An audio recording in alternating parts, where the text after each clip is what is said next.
चेतना का विज्ञान है, ईश्वर का वरदान है। नमस्कार। चेतना का विज्ञान डॉक्टर आमोस सचान की दृष्टि से इस प्रोग्राम में आप सभी का एक बार फिर से स्वागत है। और आज हमारे साथ एक बार फिर से साथ में हैं हमारे डॉक्टर आमोस सचान। हमारा जो प्रोग्राम है चेतना का विज्ञान, इसमें हम आपके दृष्टिकोण से ऐसे ऐसे रहस्यों को जान पा रहे हैं जो दुर्लभ कह सकते हैं जिनको। और आज इसी श्रृंखला में हम बात करना चाह रहे हैं आपसे ऐसे ही कुछ रहस्यों के ऊपर। हम सभी के मन में कई सारी बातें समय समय पर आती जाती रहती हैं, जैसे जन्म क्या होता है, मृत्यु क्या होती है, मृत्यु के बाद क्या होता है, जन्म कैसे होता है, तो योनियाँ क्या होती हैं, 84 लाख योनियों की बात हम लोग करते हैं। तो विभिन्न ऐसे विषय हैं जो बहुत सारी जिज्ञासाएं हम सभी के मन में समय समय पर चलती रहती हैं। आज इन्हीं में से कुछ जिज्ञासाओं के ऊपर आपके साथ बात करेंगे सर। और इसकी शुरुआत में हम सबसे पहले आपसे यही जानना चाहेंगे कि जो हमारा जन्म होता है सर, वो जैविक प्रक्रिया होती है या फिर वो एक आध्यात्मिक प्रक्रिया है? जो जन्म होता है वो हमारे पूर्व जन्म के कर्मों का प्रतिफल है। मृत्यु के समय जैसी हमारी आत्मा के वाइब्रेशन होंगे उसी तरीके के गर्भ की तरफ आकर्षित होती है। क्योंकि इस समय सभी मनुष्य अचेतन है, उनको अपनी चेतना के बारे में कुछ भी नहीं पता, तो इसलिए अज्ञानता में जन्म होता है। जब ये पीरियड स्वर्णिम काल था, सतयुग था, उस समय आत्मा पूरी प्योर होती थी, तो वो सब जानती थी कि मैं ये हूँ और मैं इस गर्भ में जन्म लूंगा, इस परिवार में जन्म लूंगा। जैसे एक प्रश्न आपको बताएं, रामचरितमानस में ही है कि नारायण ने कौशल्या जी को स्वप्न में दर्शन दिया कि मैं आपके गर्भ में जन्म लूंगा, क्योंकि उस समय की जो परिस्थितियां थी उसके अनुसार बहुत सारा असुरों का साम्राज्य हो गया था और सारे ऋषि मुनि सब परेशान थे, कोई तपस्या नहीं कर पा रहे थे, जंगल में भी तपस्या नहीं कर पाते थे। तो उन्होंने प्रार्थना करी थी, तो नारायण ने जन्म लेने का ये प्रयोजन किया। तो ये सब पूर्व तैयारी रहती थी पूरी। तो जन्म के बाद रामचरितमानस में बहुत अच्छी तरह लिखा हुआ है, जन्म के बाद वो विराट रूप में आए। तो जब विराट रूप में आए तो कौशल्या जी ने कहा नहीं ये नहीं, हमें ये नहीं चाहिए, हमें तो बाल रूप चाहिए। बाल रूप। तो ये जो रामचरितमानस है ये एक साधारण मनुष्य के जन्म से एक महामानव, मर्यादा पुरुषोत्तम मानव बनने की कथा है, इसलिए रामचरितमानस का इतना महत्व है। तो इसलिए जन्म हमारा इसी तरीके से हमारे पूर्व जन्म के कर्मों का प्रतिफल होता है। इसीलिए वर्तमान में आप देखते हैं बहुत सहजता ऑब्जर्वेशन है, दिखाई नहीं देता, किसी भी सज्जन साधु व्यक्ति के घर में साधु का जन्म होता है। दुर्जन व्यक्ति के घर में आप याद करिए, देखिए जो भी बड़े बड़े नाम किसी के लिए नहीं की आवश्यकता नहीं, उसके घर में जो बच्चा भी आता है वो भी वैसे ही दुर्जन आता है। वो वही अट्रैक्शन है। और ये अननोन है, दुष्ट आत्मा है, उसको जन्म लेना है तो दुष्ट घर में जन्म लेगी वो। लेकिन एक चीज है कि कोई भी आत्मा, कोई कारण हो, कोई सत्कर्म हो जाए, कुछ भी हो जाए, उसको ये रियलाइज हो जाए कि जो मैं कर्म कर रहा हूं ये कर्म उचित नहीं है, तो एक पल में उसका उद्धार भी हो सकता है। ये भी कहानी है वाल्मीकि जी की। और कितने बड़े संत हुए कि उनके पास लव और कुश को पालने की जिम्मेदारी मिली उनको। सीता जी उन्हीं के आश्रम में रही, उन्हीं के आश्रम में रही। वाल्मीकि जी एक ऐसे पात्र हैं जो पात्र भी हैं और राइटर भी हैं। उन्होंने लिखी भी है रामायण और उसमें उनका पार्ट भी है। तो इसलिए ये जन्म की कहानी तो बिल्कुल, इसमें तो कहीं कोई कंफ्यूजन नहीं है, क्योंकि उसका 2 एक्सपेरिमेंट मैंने आपको बताया।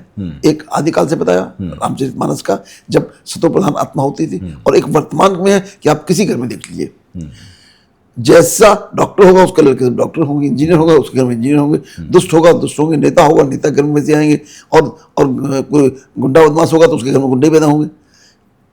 कभी ऐसा रेयरली हो जाए कि एक गुंडे घर में साधु जन्म ले ले, नहीं दिखाई देगा। अब देखिए चारों तरफ जितने नाम आपको याद आ रहे हो, ऐसा किसी में नहीं होगा। ऐसा इसलिए शायद ये कहा भी गया है कि प्रारब्ध पहले बना पाछे बना शरीर। हाँ, पाछे बना शरीर, बिल्कुल सही, इसमें कोई दुरा नहीं है। तो इसमें बस हम लोगों को समझना ये है कि जो हमारा अपना अस्तित्व है, उस अस्तित्व का जो स्रोत है वो आत्मा है। तो किसी भी तरीके से हम अपने आप को उस आत्मिक स्वरूप में देखें और अपने आत्मा के गुणों को बढ़ावें, तो हम ठीक हो सकते हैं। ठीक कोई भी हो सकता है। ठीक होने के लिए सबके लिए उतनी अपॉर्चुनिटी है जो एक ऋषि मुनि के पास है, सबके पास है, इक्वल अपॉर्चुनिटी। बस खाली समझने की देर है कि हम समझ जाएं। तो वो जब जिसका संस्कार आता है, जब जिसका समय आता है, आदमी बदल जाता है। और नहीं समय आता है तो ये भी मैंने देखा है कि लोग अंत समय तक नहीं समझते हैं और उसे 2 दूना 4 करते करते शरीर त्याग देते हैं। त्याग कह देते हैं, शरीर छूट जाता है। शरीर छूट जाता है। पहले लोग शरीर त्यागते थे, स्वेच्छा से त्यागते थे, पूरे जागरूकता में त्यागते थे। और शरीर का त्यागना अपने आप में एक हर्ष का विषय है। शरीर का त्यागना दुख का विषय नहीं है। दुख का विषय नहीं है। जो आज की तारीख में सब पूरा दुख ही दुख है जी। आपको जन्म मिला, आपने पूरा जीवन जिया, इस शरीर का पूरा सदुपयोग किया, और उसके बाद अब इस शरीर को छोड़ करके हम उस अपने परम पिता परमात्मा से मिलने जा रहे हैं।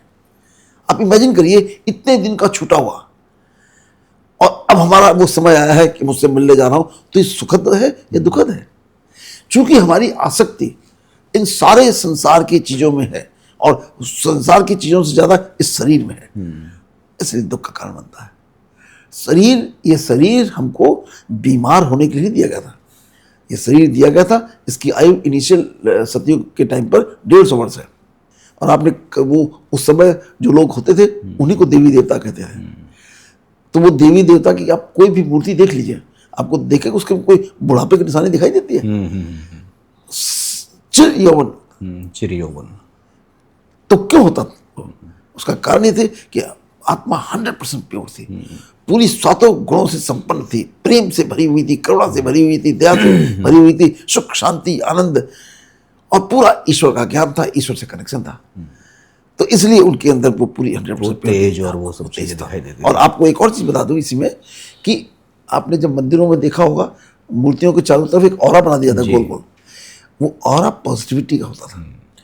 उस ऑरा के अंदर, और ऑरा आपका 6 इंच से लेकर के 6 मीटर तक, 6 किलोमीटर तक कुछ भी हो सकता है। तो उस ऑरा में यदि पॉजिटिविटी है, तो यदि कोई व्यक्ति आपके पास आएगा तो वो अपने आप उसके प्रभाव में आ जाएगा, पॉजिटिव हो जाएगा। चूंकि हमारा ऑरा अब है ही नहीं, 3% का ऑरा क्या होगा? बाकी जो ऑरा है निगेटिव ऑरा है। उन ईर्ष्या, द्वेष, क्रोध, मोह, अहंकार, काम, वासना, इसका ऑरा है। तो वही अट्रैक्ट करेगा, वही लोगों को अट्रैक्ट करेगा। तो इसलिए हमको बहुत जागरूक रहना है।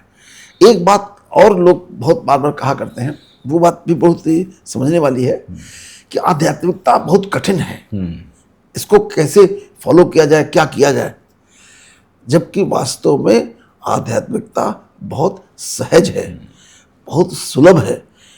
जीवन जीना जो की कला है, जो वही आध्यात्मिकता है। चूंकि हम उससे दूर हो गए हैं, इसलिए कठिन दिखाई देती है। हम 97 विकारों की तरफ हैं जी। 3% जो है वो तो कभी कभी रेयरली आते हैं, वो भी अपने किसी सगे संबंधी निजी के आते हैं। बाकी प्रेम तो लुप्त हो गया है। प्रेम है ही नहीं। प्रेम किसको कहते हैं? प्रेम उसको कहते हैं जो सत्य निस्वार्थ हो, जिससे प्रेम किया जाए उसके लिए आपके हृदय में प्रेम और करुणा हो कि उसका भला हो जाए, कैसे भी भला हो जाए, तो वो है प्रेम। और आज वासना और मोह को मिला के नाम प्रेम का दिया जा रहा है, तो प्रेम नहीं हो सकती। वो बाजार द्वारा फैलाया गया प्रयोजन है, एक मायाजाल है, ये विकार है। तो जब मैं प्रेम बताता हूं तो इस बात को विशेष रूप से इंगित कर देता हूं कि वो प्रेम मुक्ति देता है, सबको खुशी देता है, सुख देता है। ये प्रेम मोह देता है, बंधन देता है। अब आप रोज पढ़ते हैं कि वो 2 व्यक्ति प्रेम करते थे और उसने एक दूसरे का मर्डर कर दिया। ये कौन सा प्रेम है? ऐसा संभव है कि आप जिसको प्रेम करते हैं उसका मर्डर कर दें। हाँ हाँ इसका मतलब आप अज्ञानी हैं। हाँ। आपके आपके हृदय में प्रेम नाम की कोई चीज नहीं है। सिर्फ वासना थी, वो खत्म हो गई, समय के अनुसार छीण हो गई, तो आपका लगाव खत्म हो गया। तो इसलिए हमको प्रेम बहुत अच्छी तरह समझना चाहिए और प्रेम को जीवन में ढाल लेना चाहिए। और कैसे ढाला जाए, एक ही सिंपल सा तरीका है। एक बात हर पल सुबह जब बैठो ध्यान में, उसके बाद ये प्रतिज्ञा करो कि मेरे जीवन में जो भी व्यक्ति मेरे संपर्क में आएगा उसका कल्याण हो, उसका भला हो। बस इसकी बिल्कुल जैसे पाठ पढ़ा जाता है ना, वैसे पाठ की तरह इसको पढ़िए और आप उसको पालन करिए, तो आपका काम बाकी अपने आप हो जाएगा। बाकी करने वाला कोई और है, करने वाला कोई और है। सर, मैं वापस एक बार फिर से जन्म और मृत्यु के उस मुद्दे पर लेके आता हूँ आपको। और एक रिचुअल की हम बात करते हैं कि जब किसी के घर में कोई मृत्यु होती है, तो किसी भी धर्म में हो, चाहे कोई भी धर्म का हो, उसमें कुछ रिचुअल्स होते हैं कि जो डेड बॉडी है उसको कुछ उसके साथ अनुष्ठान वो किया जाता है, और तरह तरह के जो भी होते हैं अलग अलग धर्म संप्रदायों में। इसमें कोई साइंस है किसी स्पेशल कोई, जैसे अगर हम सनातन धर्म की बात करें तो इसमें जो 13 दिन बाद त्रयोदशी का अनुष्ठान होता है, और एक चीज़ और कि जो आत्मा निकलती है, ऐसा कहते हैं, मैंने ऐसा सुना है कि अगर अच्छी आत्मा है तो वो हमारे जो यहाँ वाला चक्र है वहाँ से निकलेगी, मूलाधार से निकलेगी, या फिर अलग अलग, मतलब जो हमारे चक्रास हैं। ऐसा है, इसके बारे में थोड़ा सा। ऐसा है कि पहली बात तो ये है, ये रिचुअल्स क्यों बनाए गए थे, जितने भी रिचुअल्स बनाए गए थे। रिचुअल्स दो तरीके, एक तो उस आत्मा के लिए करते हैं कि उस आदमी की बहुत ज्यादा आसक्ति थी अपने शरीर के प्रति। तो जब शरीर छूटता है, शरीर तो अज्ञानता में छूटता है, कुछ किसी को पता तो नहीं, बीमारी में छूटता है, अस्पताल में छूटता है, तो वो तो अज्ञानी है। तो उसकी इस शरीर के प्रति जो आसक्ति होती है, उस कारण से आत्मा थोड़ी देर वहीं भटकती रहती है। अच्छा। तो उसके भटकने के कारण उसको शांति मिल जाए, उसको नया जन्म मिल जाए, इसके लिए ये रिचुअल्स किया जाता है। उसके लिए दूसरे रिचुअल्स किए जाते हैं उन लोगों के लिए जो जिंदा है। जैसे हमारे हिंदू में समाज में गरुड़ पुराण एक ग्रंथ है, शायद आप जानते हो। गरुड़ पुराण में वो सारी चीजें एक्सप्लेन की जाती हैं कि जीवन में क्या क्या होता है, क्या करने पे क्या होता है। तो उसके लिए नहीं बताया जाता जो चला गया, उसके लिए बताया जाता जो जिंदा है। उसके लिए प्रेरणा दी जाती है कि तुम ये कर्म करो।